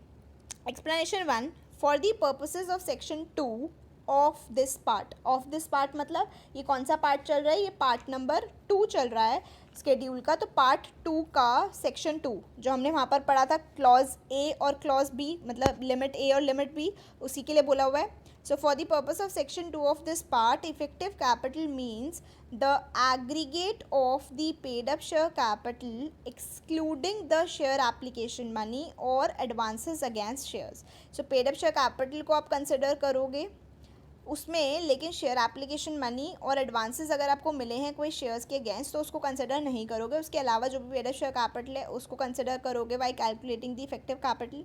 उसमें आप प्लस कर दोगे शेयर प्रीमियम अकाउंट, अगर उसका क्रेडिट बैलेंस आ रहा है तो उसको प्लस कर दोगे। उसमें आप ऐड कर दोगे reserves and surplus excluding the revaluation reserve. तो जब भी आप इफेक्टिव कैपिटल कैलकुलेट कर रहे हो तो रिजर्व्स एंड सरप्लस में रीवैल्यूएशन रिजर्व को आप कंसिडर नहीं करते हो। Next is long term loans and payable after 1 year excluding the working capital loans overdrafts, interest due on loans unless funded, bank guarantees etc. and other short term arrangements as reduced by the aggregate of. अब reduced वाले बाद में पढ़ेंगे, पहले additions वाले पढ़ते हैं कि किस किस को प्लस करना है. तो प्लस करने के लिए सबसे पहले आप पेड अप शेयर कैपिटल को प्लस करोगे, जिसमें आप शेयर एप्लीकेशन मनी और कोई भी एडवांसेस अगर मिले हैं आपको शेयर्स के लिए तो उसको इंक्लूड नहीं किया जाएगा. तो paid up share capital plus share premium account plus reserves and surplus, जिसमें आप रीवैल्यूएशन रिजर्व को इंक्लूड नहीं करोगे, प्लस लॉन्ग टर्म लोन्स अगर कोई हैं तो इंक्लूड कर लोगे, डिपॉजिट्स कोई हैं लॉन्ग टर्म जिनको आपको 1 साल के बाद पे करना है तो उसको इंक्लूड कर लोगे. अगर कोई भी वर्किंग कैपिटल लोन्स हैं, ओवरड्राफ्ट्स हैं, इंटरेस्ट हैं जो लोन्स पर ड्यू हैं, उनको आप इंक्लूड नहीं करोगे अनलेस उनको फंड किया गया है, बैंक गारंटी दी हुई है. एंड अगर कोई भी शॉर्ट टर्म अरेंजमेंट्स है तो उसको भी आप इंक्लूड नहीं करोगे. अब ये तो हो गए आइटम्स जो प्लस होने हैं. अब कौन से आइटम्स हैं जो माइनस होने हैं? तो माइनस होने हैं as reduced by aggregate of. कोई भी इन्वेस्टमेंट्स हैं except in case of investment by an investment company whose principal business is acquisition of shares, stocks, debentures और अदर सिक्योरिटीज़. और माइनस और क्या हो जाएगा? Accumulated losses, preliminary expenses not written off. अगर कोई not written off, unwritten preliminary expenses हैं तो वो माइनस होंगे, एक्यूमुलेटेड लॉस माइनस होंगे. कोई भी इन्वेस्टमेंट्स हैं वो माइनस होंगी. लेकिन अगर आपकी कंपनी इन्वेस्टिंग कंपनी है, इन्वेस्टमेंट कंपनी है, तो उस केस में वो इन्वेस्टमेंट्स आपकी माइनस नहीं होंगी, अदरवाइज वो इन्वेस्टमेंट्स माइनस होंगी. ठीक है, तो कौन से कितने आइटम्स ऐड हो रहे हैं? तो हमारे टोटल 6 आइटम्स हैं जो ऐड हो रहे हैं और 3 आइटम्स हैं जो लेस हो रहे हैं. तो इस कैपिटल कंप्यूट कर सकते हो. आपको पता होना चाहिए इसका फॉर्मूला, क्योंकि कई बार क्वेश्चन में पूछा होता है. इफेक्टिव कैपिटल कंप्यूट करो और उसके बेसिस पर डिसाइड करो कितना मैक्सिमम रेम्यूनरेशन पे हो सकता है हर डायरेक्टर को इन द ईयर. ठीक है, सो चलो अब हम एक एक करके कवर कर लेते हैं. सेक्शन 1 पर आ जाते हैं. सेक्शन 1 हमारा जो दिया हुआ है पार्ट 2 के अंदर वो है रेम्यूनरेशन पेबल हैं कंपनी के अंदर. तो कौन सा सेक्शन लग रहा है? Section 1. Subject to the provisions of Section 197, a company having profits in a year may pay remuneration to a managerial person or persons not exceeding the limit specified in such section. So अगर profits है company के अंदर, so कुछ नहीं करना, आपको section 197 का compliance करना है. तो माना जाएगा कि सेक्शन 1 ऑफ शेड्यूल 5 पार्ट 2 भी अपने आप कंप्लायंस हो गया. क्यों? क्योंकि इसके अंदर भी वही लिखा हुआ है कि सेक्शन 197 को फॉलो करो और माना जाएगा कि हो गया. ठीक है, अब आ जाते हैं सेक्शन 2 में. सेक्शन 2 हम ऑलरेडी कवर कर चुके हैं और फिर सीधा हम करने वाले हैं सेक्शन 4. सेक्शन 4 की अगर मैं बात करूँ तो सेक्शन 4 क्या दिया हुआ है? Perquisites which are not to be included in the managerial remuneration. तो जब भी आप मैनेजरियल रेम्यूनरेशन कैलकुलेट करोगे तो इन परक्विजिट्स को आप उसमें इंक्लूड नहीं करोगे. पहला कौन सा है? A managerial person shall be eligible for the following perquisites which shall not be included in the competition of the ceiling on remuneration specified in section 2 and section 3. Section 2 में कौन से पढ़े हमने? 60 lakh, 84 lakh, 120 lakh plus 120 lakh plus 0.01% of the excess 250 crore से ज़्यादा वाले जो भी इफेक्टिव कैपिटल्स हैं. तो वही चीज़ की यहाँ पे बात लिखी हुई है. Contribution to provident fund, superannuation fund या फिर annuity fund to the extent these either singly or put together are not taxable under the income tax act 1961. So अगर कोई भी पीएफ कॉन्ट्रीब्यूशंस हैं, सुपर एनुएशन फंड्स हैं, annuity funds हैं, ये अगर या तो अलग अलग देख लो या फिर इन एग्रीगेट देख लो, अगर ये टैक्सेबल नहीं है ना इनकम टैक्स एक्ट के अंदर, अगर इनकम नहीं है तो आप यहाँ पर भी उनको मैनेजरियल रेम्यूनरेशन में ऐड नहीं करोगे. Next, gratuity at rate not exceeding half a months salary for each completed year of service. तो हमने ग्रेचुइटी में 0.5% ऑफ जितना भी मंथली सैलरी है इनटू नंबर ऑफ ईयर्स जो कंप्लीटेड ईयर्स ऑफ सर्विस हैं उतने ईयर्स के हिसाब से ही दी है अपनी ग्रेचुइटी. तो उस केस में भी वो मैनेजरियल रेम्यूनरेशन में इंक्लूड नहीं होगा. कब? जब आप हाफ ऑफ 15 डेज की बेसिक 15/26 वाला जो फॉर्मूला होता है ना, वही चीज़, हाफ ऑफ मंथ सैलरी दे रहे हो ऑफ ईयर्स कंप्लीटेड, तो उस केस में भी वो ग्रेचुइटी इंक्लूड नहीं होगी in the managerial remuneration. Next, encashment of leave at the end of the tenure. Tenure खत्म हो गया, उसके बाद आप लीव एनकैशमेंट्स पे कर रहे हो तो that is also not included in the managerial remuneration. Next, in addition to the perquisites specified in paragraph 1 of this section and expatriate मतलब outside India या फिर नॉन रेजिडेंट था. So in addition to the perquisites specified in paragraph 1 of this section, expatriate managerial person including a non-resident Indian मतलब NR और NRI है तो वो भी इसमें include हो जाएगा, shall be eligible to the following perquisites which shall not be included in the computation of the ceiling on remuneration specified in section 2 and section 3.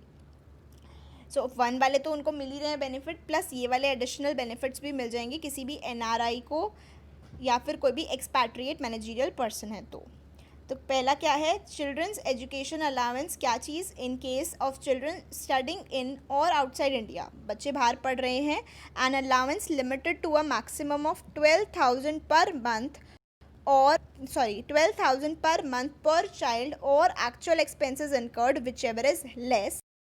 Allowance is admissible up to a maximum of 2 children. So किसी के 2 बच्चे हैं और वो बाहर पढ़ रहे हैं तो उनको maximum 12,000 per month per child आपको मैक्सिमम जो है चिल्ड्रंस एजुकेशन अलाउंस अगर पे हो रहा है तो वो मैनेजरियल रेम्यूनरेशन में इंक्लूड नहीं होगा.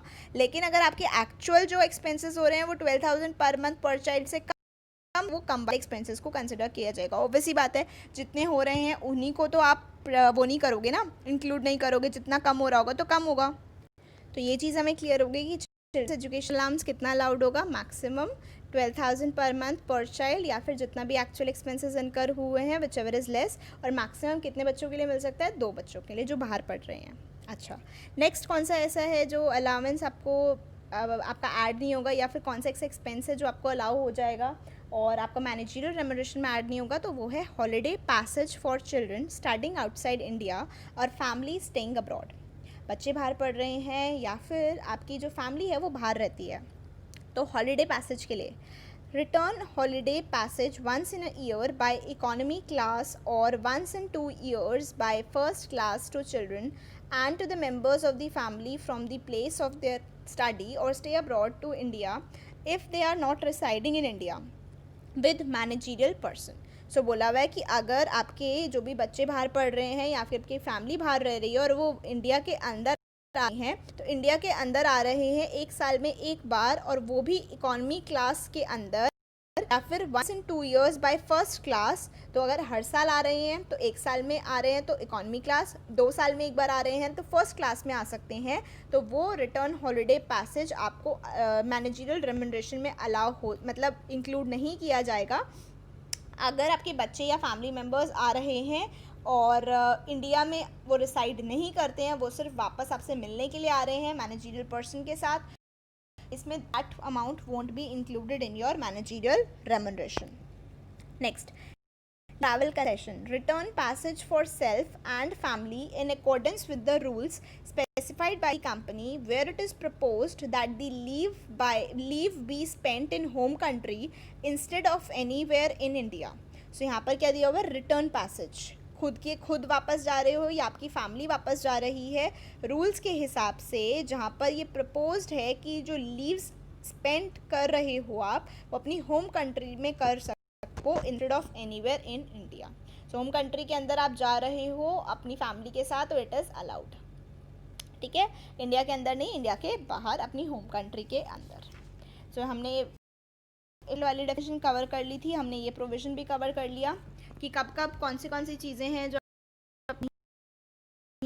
तो क्विकली एक बार रिकॉल कर लेते हैं. तो हमने सभी के लिए तो फर्स्ट कवर किया था contribution to PF, superannuation fund, annuity fund जो भी टैक्सेबल नहीं है इनकम टैक्स के हिसाब से, या फिर ग्रेचुटी आप पे कर रहे हो हाफ मंथ की के हिसाब से फॉर दी कंप्लीटेड सर्विस पे किया जा रहा है टेन्योर ख़त्म होने के बाद, तो ये सब इंक्लूड नहीं होता. लेकिन इनके अलावा भी किसी नॉन रेजिडेंट इंडियन को या फिर किसी भी एक्सपैट्रिएट मैनेजरियल पर्सन को कुछ और अलाउंसेस हैं, बेनिफिट्स हैं जिनके जो भी मैनेज भी रहे तो फिर भी वो इंक्लूड नहीं होंगे. कौन से children's education allowance, holiday passage for children studying outside India और फैमिली स्टेइंग अब्रॉड, और तीसरा था leave travel concession. I hope you are done with this. चलो एक्सप्लेनेशन 2 पर आ जाते हैं. इफेक्टिव कैपिटल वाज एक्सप्लेनेशन 1 जो हमने कवर कर ली थी, जिसमें 6 आइटम्स ऐड हो रहे थे और 3 आइटम्स लेस हो रहे थे. अब आ जाते हैं एक्सप्लेनेशन 2 पर. तो एक्सप्लेनेशन 2 है where the appointment of the managerial person is made in the year in which the company has incorporated, the effective capital shall be calculated such appointment. So जब भी किसी मैनेजरियल पर्सन का appointment हो रहा साल में, जिस साल में कंपनी का ही खुद का इनकॉर्पोरेशन हुआ है, तो जो इफेक्टिव कैपिटल निकाली जाएगी वो उस अपॉइंटमेंट की डेट पर कंप्यूट की जाएगी और उसके बेसिस पर डिसाइड किया जाएगा कि उसको कितना रेम्यूनरेशन पे किया जाना चाहिए. जबकि हम नॉर्मल प्रोविजंस के हिसाब से देखें तो नॉर्मल प्रोविजंस के हिसाब से तो आप देखते थे पूरे साल का कि कितना इफेक्टिव कैपिटल है, बट यहाँ पर डेट ऑफ अपॉइंटमेंट पर देखोगे. मतलब पिछले उसमें देखते थे बैलेंस शीट डेट पर, लास्ट फाइनेंशियल ईयर पर, लास्ट मतलब जो भी फाइनेंशियल ईयर था, जिस भी फाइनेंशियल ईयर के लिए आप रेम्यूनरेशन देख रहे हो उसके प्रीवियस फाइनेंशियल ईयर की लास्ट डेट पर आप तो पिछले साल की लास्ट डेट मतलब ही नहीं. तो जिस साल इनकॉर्पोरेशन हुआ है उस साल में जब भी अपॉइंटमेंट हो रहा है, अपॉइंटमेंट की डेट पर आप चेक करोगे इफेक्टिव कैपिटल को. सो ये हो गया हमारा फर्स्ट पॉइंट, जब कंपनी का इनकॉर्पोरेशन उसी ईयर में हो रहा है. Second case, in any other case the effective capital shall be calculated as on the last day of the financial year preceding the financial year in which the appointment of the managerial person is made. Explanation 3. For the purposes of this schedule, family means the spouse, dependent children and dependent parents of the managerial person. तो dependent word important है in terms of spouse, in terms of children and parents. तो तभी वो family की definition में cover होंगे. Remuneration committee while approving the remuneration under schedule section 3 or section 2 shall take into account financial position of the company, trend in the industry, appointees qualification, experience, past performance, past remuneration etc. तो जो NRC है remuneration approve करती है, अगर NRC कर रही है तो उस चीज़ को क्या क्या चीज़ें देखनी पड़ेंगी. उसको देखना पड़ेगा कि कंपनी की फाइनेंशियल पोजीशन कैसी चल रही है, इंडस्ट्री का ट्रेंड क्या है, कितनी कितनी सैलरी दी जाती है, कैसी क्वालिफिकेशंस पोजेस करता है आपका अपॉइंटी, क्या एक्सपीरियंस है, पास्ट परफॉर्मेंस कैसी है, पास्ट रेमुनरेशन कितना है. तो ये सब चीज़ों को कंसिडर करके ही वो अप्रूव करेगा रेमुनरेशन को. Second, be in a position to bring about the objectivity in determining the remuneration package while striking a balance between the interest of the company and the shareholders. So जब भी remuneration decide करो तो shareholders और company के benefits को मत भूल जाना, उसके interest को मत भूल जाना. Explanation. नेगेटिव इफेक्टिव कैपिटल का मतलब क्या है, जो हमने पढ़ा था ना, नेगेटिव इफेक्टिव कैपिटल और लेस देन 5 करोड़, तो उसका मतलब होता है कि वो इफेक्टिव कैपिटल जो 0 से कम है. ठीक है, तो उसकी इंटरप्रिटेशन ये मत ले लेना कि 5 करोड़ और -5 करोड़ लिखा हुआ है, नहीं नहीं, उसका मतलब है 0 से कितना भी कम हो और अप टू या लेस देन 5 करोड़ हो तो उसको हम इंक्लूड करेंगे, उसमें हम 60 लाख दे सकते हैं. सो कई लोग इसकी इंटरप्रिटेशन ये निकाल सकते हैं नेगेटिव और लेस देन 5 करोड़ की कि -5 करोड़ और पॉजिटिव 5 करोड़, बट ऐसा नहीं है. इसमें सिर्फ लिखा है less than 0 is the meaning of negative effective capital. Next, explanation 6 for the purpose of this schedule point करते हैं. Remuneration means remuneration as defined under clause 78 of section 2 and reimbursement of any direct taxes to the managerial person. So अगर managerial person के कोई भी direct taxes आप reimburse कर रहे हो तो वो भी managerial remuneration का पार्ट बन जाएंगे. और बाकी जो हमने सेक्शन 2 2 क्लॉज 78 के अंदर डेफिनेशन पढ़ी थी वही आपकी रेमुनरेशन की डेफिनेशन है. इंक्लूड्स वर्ड लिखते ही आ जाता है इंक्लूसिव है, मीन्स का मतलब होता है एग्जॉस्टिव है. ठीक है, अब आ जाते हैं सेक्शन 5 पर. सेक्शन 5 के अंदर दिया हुआ है remuneration payable to managerial person in 2 companies. 2 companies में जब भी मैनेजरियल पर्सन को रेमुनरेशन मिल रहा है तो किस तरीके से वो होगी calculation. Subject to the provisions of sections 1 to 4 the managerial person shall draw remuneration from that the total remuneration drawn from the companies does not exceed the higher maximum limit admissible from any one of the companies of which he is a managerial person. तो maximum कितना मिल सकता है, जितना उसको एक company से मिलता उतना ही उसको दोनों कंपनी से भी maximum मिल सकता है. Next is part 3 of schedule provisions applicable to parts 1 and parts 2. The appointment and remuneration referred to in part 1 and part